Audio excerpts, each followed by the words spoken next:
Now we have to check in with Miss Kamala Harris, Miss Cabernet Kamala. She is still on her book tour. This book tour is like purgatory. This book tour is never going to end, okay? I'm going to be 100 years old and Kamala is still going to be on this book tour, okay? From dust to dust, from dusk to dawn. Kamala Harris is promoting this book. When will we know peace? When will we get a moment of respite, a reprieve, of peace? I'm running out of SAT words. But Kamala Harris, she's still on this book tour. George Clooney is also on tour. Okay, we're going to start off with a clip of George Clooney discussing Kamala Harris and how it was a mistake to make her the nominee. We had a chance. I wanted there to be, as I wrote in the op-ed, a primary. Let's battle test this quickly and get it up and going. I think the mistake with it being Kamala is that she had to run against her own record. And it's very hard to do if the point of running is to say, I'm not that person. You know, it's hard to do. And so she was given a very tough task. I think it was a mistake, quite honestly, but we are where we are. George Clooney is sitting there in his little douchebag sunglasses after fleeing the United States of America, telling us Kamala Harris did not have a good record. I'm glad you're realizing that now in the 11th hour, okay? We all knew Kamala Harris didn't have a record when she oversaw the worst invasion in American history at the southern border. When Kamala Harris wanted us to pay for inmates in prison to have transgender surgeries, that was a problem, okay? When we had sky-high inflation, that was an issue as well. When we had men and women's sports and Kamala wouldn't even say a thing about it, she wouldn't say a thing about it because she was scared of getting canceled, that is Kamala Harris. So for George Clooney to go, well, I wrote an op-ed. Do these celebrities think we care? Do these celebrities actually think we care about a little op-ed that you wrote in the New York Times? We don't want to hear from rich Hollywood celebrities who probably have a third-grade education and can barely spell the word mom backwards, okay? Who can barely read, write, and do arithmetic, okay? So George Clooney, he should stick to acting and selling his liquor. Maybe he's been drinking too much of his own liquor because he sounds like a buffoon. To sit there and say, well, just Kamala Harris, it was a mistake to put her in. I mean, she didn't have a good record. You didn't know that 2 years ago? You didn't know that 6 months ago? You're realizing that now as we're almost in 2026 that Kamala is a buffoon idiot? You're realizing that now, George Clooney. So I also just want to say, for all of these celebrities who want to jump in on politics, good luck. Every time you guys jump in, it backfires. Maybe you should have had a primary. Maybe you guys should have had a little mini primary. You could have had Whitmer and Shapiro and Harris kind of duke it out. And then maybe you would have a nominee who is battle tested. But you guys didn't do that. And thank God you didn't. Okay, thank God you didn't. I still think a Democrat would have lost. But I'm so glad Kamala Harris is not in the White House right now. Could you imagine Kamala Harris sitting down with President Xi, Vladimir Putin? The woman cackles on cue and she doesn't know the temperature of the room. Okay, I would be ashamed, embarrassed, scared, quite frankly, if Kamala Harris was our defense against nuclear war. If Kamala Harris was our best defense against the end of the world, I'm just packing it up. I'm calling my loved ones, okay? So George Clooney, maybe stick out of politics. Now I want to move on to another clip. My printer was broken today, so we're doing the best here. I want to move on to another clip. Kamala Harris thinks we should lower the voting age to 16. Gen Z, their age about 13 through 27. They've only known the climate crisis. They missed substantial parts of their education because of the pandemic. It is very likely that whatever they've chosen as their major for study may not result in an affordable wage.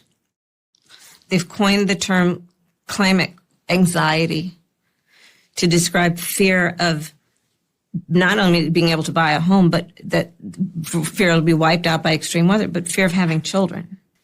If they're voting right now at 16 and up, they're going to be talking about the importance of climate. They're going to be talking about the importance of figuring out how AI is going to affect the future of the workforce.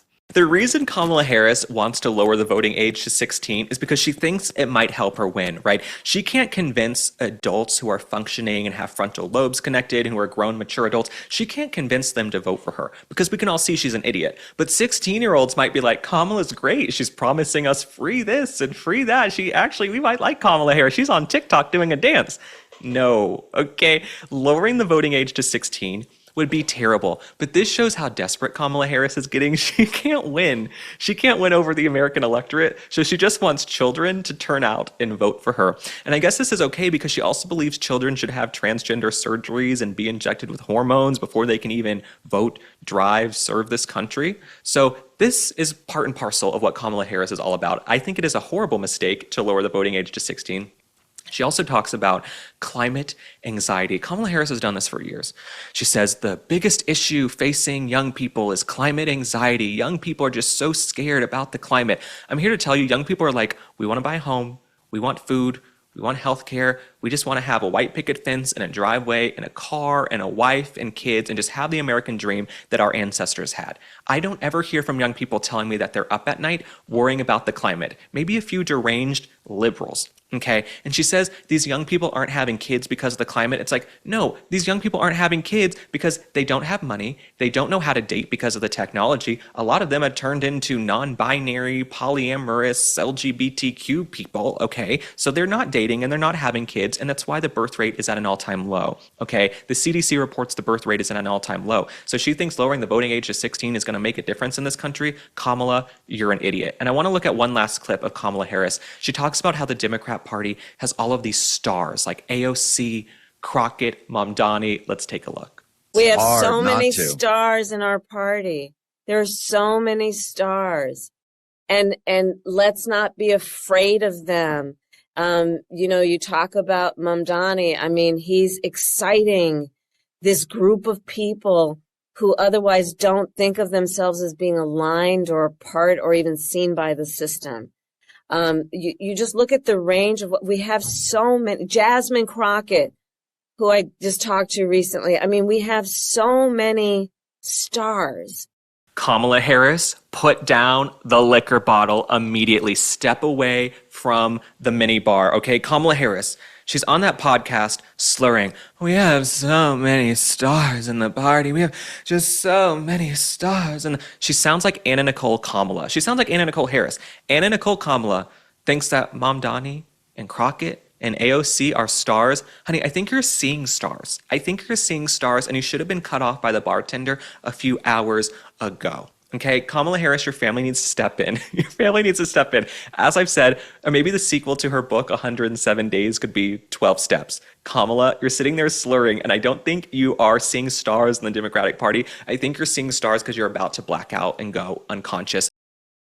I want to talk about snacks for a minute. Back in the day, chips and fries were cooked in tallow. Then the 90s hit and big corporations pushed cheap seed oils. Now those oils are 20% of our calories, linked to inflammation and metabolic problems. Not cool. You guys know I love Vandy Crisps, and they are bringing it back with just 3 ingredients: heirloom potatoes, sea salt, and 100% grass-fed beef tallow, no seed oils. That tallow is loaded with nutrients for your skin, brain, and hormones, and it makes these chips taste unreal. You feel light, energized, no bloat or crash like with regular chips. They're 100% American made, no shortcuts, and hands down the best chip I've ever had. The tallow means you're satisfied without overeating. My favorite, Smokehouse Barbecue. It's next level. Ready to give Vandy a try? Go to vandycrisps.com/link and use code LINK for 25% off your first order. That's vandycrisps.com/link, code LINK for 25% off your first order. And if you don't feel like ordering online, that is fine. Vandy is now available nationwide at your local Sprouts supermarket. So stop by and pick up a bag before they're gone.